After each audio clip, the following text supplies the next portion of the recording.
नए केसेस आए हैं, जिससे कि देश में रिपोर्ट हुए टोटल केसेस की संख्या अब बढ़कर 33,050 केसेस हो चुकी है। अगर हम देखें जो हमारे पास अभी एक्टिव मेडिकल सुपरविजन के केसेस हैं, तो वह संख्या 23,651 है। पिछले 24 घंटे में 630 पेशेंट वो क्योर भी हो गए, जिससे कि हमारे टोटल क्योर्ड पेशेंट्स की संख्या बढ़कर अब 8,324 हो चुकी है।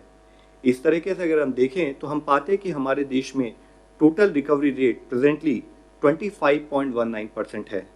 रिकवरी रेट के अंदर हम एक प्रोग्रेसिव ट्रेंड ऑब्जर्व कर रहे हैं। जैसा कि आप लोगों को इससे पहले भी बताया है कि 14 दिन पहले का अगर रिकवरी रेट देखें तो वह 13.06% था, जो कि अब बढ़कर 25% के ऊपर पहुंच गया है। यह एक बहुत ही पॉजिटिव साइन है। इसके साथ ही हम लोगों ने अगर रिपोर्टेड डेथ केसेस की एनालिसिस करें तो पाया कि हमारे देश में केस फैटेलिटी करीब 3.2% नोट की गई है, जिसमें से 65% मेल और 35% फीमेल पेशेंट्स थे।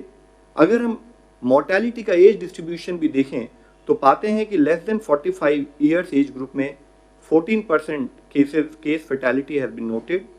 45 से 60 ईयर्स एज ग्रुप में 34.8% case fatality has been noted और 60 ईयर्स के अबव एज ग्रुप में 51.2% case fatality has been noted. उसमें भी अगर हम देखें कि 60 प्लस एज ग्रुप को अगर हम दो भागों में डिवाइड करें तो 60 to 75% में 42% case fatality has been noted और अबव 75 ईयर्स में भी हमारे पास 9.2% केसेस में केस फैटेलिटी नोट की गई है। इसके साथ ही 78% केसेस में जो डेथ्स रिपोर्ट हुई हैं उनमें कोमॉर्बिडिटीज भी पाई गई हैं। यह हम आप लोगों की दृष्टि में इसलिए लाना चाहते हैं कि कोविड-19 के संबंध में बोथ एल्डरली एज और कोमॉर्बिडिटीज रिस्क फैक्टर्स के रूप में पाए गए हैं। अगर हम देखें तो देश का डबलिंग रेट जो कि लॉकडाउन से पहले 3.4 पर था, वह प्रोग्रेसिवली बढ़कर अब 11 दिन हो गया है और कई स्टेट्स उस संबंध में अच्छा परफॉर्म कर रही हैं। जैसे कि अगर हम देखें कि जो स्टेट देश के डबलिंग रेट से बेटर परफॉर्म कर रही हैं, यानी कि वहाँ पर केसेस की डबलिंग 11 दिन से भी ज़्यादा हो रही है, 11 से 20 दिन के बीच में देखें तो हम देखते हैं कि दिल्ली में, उत्तर प्रदेश में, जम्मू कश्मीर में, उड़ीसा, राजस्थान, तमिलनाडु, पंजाब, इन स्टेट्स में डबलिंग रेट 11 से 20 दिन के बीच में पाया गया है। साथ ही 20 से 40 दिन का डबलिंग रेट कर्नाटका, लद्दाख, हरियाणा, उत्तराखंड और केरला में देखा गया है। इसके साथ ही कुछ स्टेट्स में अब 40 डेज का भी डबलिंग रेट नोट किया गया है। वह है असम, तेलंगाना, छत्तीसगढ़ और हिमाचल प्रदेश। यह बात मुख्य है कि हमें समझना चाहिए कि ओवरऑल स्टेट का डबलिंग रेट अच्छा होते हुए भी हो सकता है कि उस स्टेट के कुछ जिलों में केसेस का डबलिंग रेट हाई हो। तो इसके लिए ज़रूरी है कि हम लोग ये ऑब्जर्व करें, ये इंश्योर करें कि हमारा जहां एक ओवरऑल देश का डबलिंग रेट बढ़े, यानी कि कम दिनों में ज़्यादा दिनों में केसेस का डबलिंग हो, उसी हिसाब से हम अपने आइडेंटिफाइड हॉटस्पॉट्स में कंसंट्रेटेड वे में काम करें ताकि हम ओवरऑल डिजीज़ को इस देश में कंट्रोल कर सकें। इसके साथ ही स्वास्थ्य मंत्रालय की तरफ से हमने सब स्टेट से फिर से डिस्कस किया, उनको रिक्वेस्ट किया है कि कोविड-19 के केसेस को मैनेज करते समय हम ये भी इंश्योर करें कि non Covid related essential services सभी लोगों को प्रोवाइड की जाती रहें। नॉन कोविड इसेंशियल सर्विसेज से संबंध में ऑलरेडी 20 अप्रैल को एक डिटेल्ड गाइडलाइन जारी की गई थी, जिसके तहत हमने कहा था कि वह मैटरनल और चाइल्ड हेल्थ सर्विसेज हों, इम्यूनाइजेशन सर्विसेज हों, कम्युनिकेबल डिजीज जैसे tuberculosis, leprosy, vector borne diseases जैसे डेंगू, या साथ ही नॉन कम्युनिकेबल डिजीज जैसे कैंसर, डायलिसिस, ऐसी जो भी डिजीजेज हो उनकी सर्विसेज भी रेगुलरली लोगों को प्रोवाइड करती रहनी चाहिए।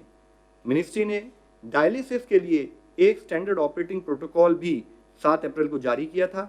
साथ ही 9 अप्रैल को ब्लड डोनेशन और ट्रांसफ्यूजन से रिलेटेड सर्विसेज के लिए भी डिटेल्ड गाइडलाइंस जारी की थी। माननीय स्वास्थ्य मंत्री जी ने भी सभी राज्यों के स्वास्थ्य मंत्री को लिखकर कहा था कि थैलेसीमिया, हीमोफीलिया या सिकल सेल एनीमिया जैसे ब्लड डिसऑर्डर्स हैं, उनके लोगों को क्योंकि रेगुलर ब्लड ट्रांसफ्यूजन की ज़रूरत है, तो ये इंश्योर किया जाए कि उनको प्रॉपर और अनइंटरप्टेड वे में ब्लड ट्रांसफ्यूजन सर्विसेज मिलती रहें। राज्य में ये भी कहा गया है कि कि प्राइवेट क्षेत्र के कई अस्पताल अपने रेगुलर पेशेंट्स को डायलिसिस, ब्लड ट्रांसफ्यूजन, कीमोथेरेपी और इंस्टीट्यूशनल डिलीवरी जैसी क्रिटिकल सर्विसेज को देने में किसी कारणवश भय की वजह से या लैक ऑफ अंडरस्टैंडिंग की वजह से कभी कभी संकोच कर रहे हैं। वह अपने इस डर से अपने हॉस्पिटल और क्लिनिक्स को भी बंद कर रखे हुए हैं। उन स्थानों पर कई जगह पर यह देखा गया है कि वह सर्विस प्रोवाइड करने से पहले टेस्टिंग के लिए भी इंसिस्ट कर रहे हैं। इस विषय में यह हाईलाइट किया जाता है कि जिन भी क्रिटिकल सर्विसेज की देश में आवश्यकता है, सभी हेल्थ फैसिलिटीज, विशेषकर प्राइवेट सेक्टर, ये फंक्शनल बनी रहे और किसी भी पेशेंट को किसी भी तरह की कठिनाई का सामना ना करना पड़े। गृह मंत्रालय ने 15 अप्रैल के अपने आदेश में भी यह स्पेसिफिकली हाईलाइट किया था कि लॉकडाउन की अवधि में सारी हेल्थ सर्विसेज फंक्शनल रहें। कोविड-19 टेस्टिंग के संदर्भ में यह हाईलाइट करना बहुत आवश्यक है कि कोई भी हेल्थ फैसिलिटी जो भी किसी को टेस्ट प्रेस्क्राइब करे वह प्रोटोकॉल के हिसाब से होना चाहिए, उसके अनुसार होना चाहिए। हमें एडिशनल टेस्टिंग प्रेस्क्राइब कर किसी को सर्विस रिफ्यूज नहीं करनी है। साथ ही हमें यह इंश्योर करना है कि पर्सनल प्रोटेक्शन इक्विपमेंट और उसके साथ ही इन्फेक्शन प्रिवेंशन और कंट्रोल से रिलेटेड सभी गाइडलाइंस बोथ गवर्नमेंट और प्राइवेट सेक्टर में सब तरीके से फॉलो की जाएं। हेल्थ मिनिस्ट्री ने 20 अप्रैल को नॉन कोविड हेल्थ फैसिलिटीज में अगर कोई कोविड-19 का पेशेंट कन्फर्म पता लगे तो उसको कैसे मैनेज करना है, उससे संबंधित भी डिटेल्ड दिशा निर्देश जारी किए थे, जिनके तहत डिसइंफेक्शन के बाद ऐसी हेल्थ फैसिलिटीज में सर्विसेज कंटिन्यू की जा सकती हैं। इन गाइडलाइंस को ट्रू लेटर और स्पिरिट में इंप्लीमेंट करना बहुत जरूरी है ताकि हमारी हेल्थ फैसिलिटीज प्रोलॉन्ग समय के लिए बंद ना रहें। और साथ ही प्रोफाइलैक्सिस के रूप में हाइड्रोक्सिल क्लोरोक्विन का इस्तेमाल किया जाए, जिसके संबंधित डिटेल्ड एडवाइजरी भी ऑलरेडी जारी की जा चुकी है और साथ ही हाइड्रोक्सिल क्लोरोक्विन की सफिशिएंट अवेलेबिलिटी भी फील्ड पर इंश्योर की गई है।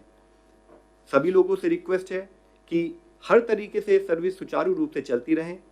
हमारी हेल्पलाइन भी जहां पर भी अगर कोई डिनायल ऑफ सर्विस रिलेटेड कोई कंप्लेन या कोई इशू रेज होता है तो वह भी स्टेट गवर्नमेंट के कोऑर्डिनेशन से करते हुए इसको सॉल्व करें, इसको सॉर्ट आउट करें और किसी को भी इसेंशियल क्रिटिकल सर्विसेज के लिए इनकार ना किया जाए।